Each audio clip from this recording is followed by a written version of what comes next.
രംഗം ഒന്ന് നിവർന്നു നിൽക്കാൻ കഴിയാത്ത വിധം തകർന്നു വീണിരിക്കുന്നു എന്നതാണ് സർ ഇന്ന് കേരളത്തിലെ അവസ്ഥ.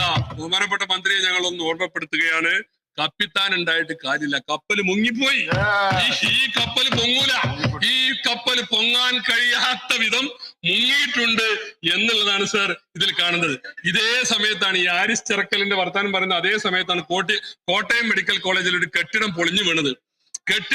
കെട്ടിടം പഴയ കെട്ടിടത്തിൽ ആളുകൾക്ക് ഉപയോഗിക്കാൻ കൊടുത്തു. പണി കഴിഞ്ഞ കെട്ടിടം അപ്പുറത്തുണ്ട്. System തകരാറിലാണ് sir. അതുകൊണ്ടാണ് ആ പണി കഴിഞ്ഞ കെട്ടിടത്തിന്റെ ഉദ്ഘാടനം നിങ്ങൾക്ക് നിർവഹിക്കാൻ സാധിക്കാതെ വന്നത്.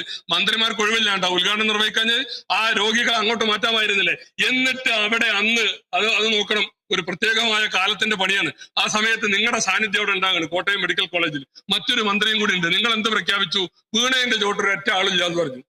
അവിടെ ആരുമില്ല എന്ന് പറഞ്ഞു. ഒരു പാവപ്പെട്ട രോഗി ബിന്ദു അവിടുത്തെ വാഷ്റൂമിൽ പോയി അതിൽ ശ്വാസം കിട്ടാതെ മണിക്കൂറുകളോടെ നിന്നു. നിങ്ങളോട് ആരാ പറഞ്ഞത് അതിന് ആളില്ല നിങ്ങൾ പ്രഖ്യാപിക്കാൻ? നിങ്ങൾ ആശ്വാസം കിട്ടാൻ വേണ്ടി ചാനലുകാരുടെ മുമ്പിൽ പറഞ്ഞു ആ പൊളിഞ്ഞു വീണ ബിൽഡിങ്ങിൽ ആരുമില്ല എന്ന്. അതുകൊണ്ട് അങ്ങോട്ട് നോക്കിയില്ല, രക്ഷാപ്രവർത്തനം ഉണ്ടായില്ല.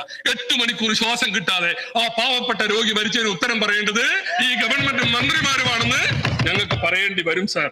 അതൊക്കെയാണ് നമ്മുടെ ആരോഗ്യ രംഗത്തെ സ്ഥിതി സാർ. അങ്ങനെ അവിടെ ആ വലിയ വീഴ്ച നമ്മൾ കാണുകയാണ് സർ. ലോകത്തില് ആരോഗ്യ രംഗത്ത് ഏറ്റവും മുമ്പിൽ നിൽക്കുന്ന സംസ്ഥാനമായിരുന്നു കേരളം.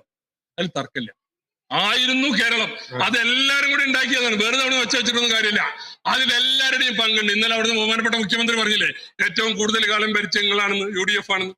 അതെ, അപ്പൊ അങ്ങനെ നിങ്ങളും ഭരിച്ചിട്ടുണ്ട് ഇല്ല എന്ന് ഞാൻ പറയില്ല.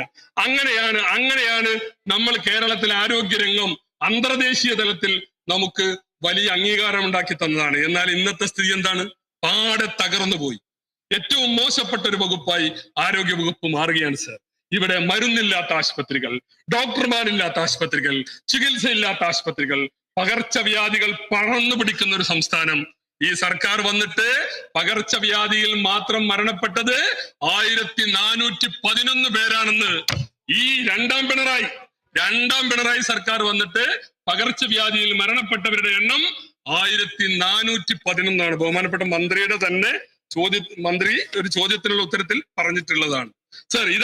ഇതാണ് നമ്മുടെ സ്ഥിതി. പിന്നെ ഇവിടെ ഇന്ന് അടിയന്തര പ്രമേയം ചർച്ചക്കെടുത്തെന്ന് പറഞ്ഞപ്പോ അവിടെ വമ്പിച്ച കയ്യടി. എവിടെയാ നിങ്ങൾ നിൽക്കുന്നത്? അടിയന്തര പ്രമേയം ചർച്ചക്കെടുത്ത് ഞങ്ങളുടെ മിടുക്കാണെന്ന് എന്താ സംശയം? ജനകീയ പ്രശ്നങ്ങൾ ഉന്നയിക്കാനുള്ളതാണ് ഈ സഭ. നിങ്ങൾ കുറെ ആളുകൾ സംസാരിക്കും, മണിക്കൂർ നിങ്ങൾക്ക് കൂടുതൽ കിട്ടിയാൽ സമ്മതിച്ച്. അതുകൊണ്ടൊന്നും ഇതിനെ പ്രതിരോധിക്കാൻ കഴിയോ? ഈ നാട്ടിലെ പാവപ്പെട്ടവന്റെ ദയനീയ അവസ്ഥയെ നിങ്ങൾ എത്ര ആൾ അതരമായാമെന്ന് നടത്തിയാലും അതിനെ പ്രതിരോധിക്കാൻ നിങ്ങൾക്ക് സാധിക്കുകയില്ല. ഇവിടുത്തെ പ്രതിപക്ഷത്തിന്റെ കരുത്താണ് പ്രകടിപ്പിക്കുന്നത്. മറ്റത് അടിയന്തര പ്രമേയം എടുത്താല് ഞങ്ങളൊന്ന് അവതരിപ്പിച്ച് ഞങ്ങളെ പ്രതിപക്ഷ നേതാക്കന്മാർ നന്നായിട്ട് സംസാരിച്ചു പോയാൽ നിങ്ങൾക്ക് നിങ്ങളുടെ മന്ത്രിമാരിൽ വിശ്വാസമില്ല.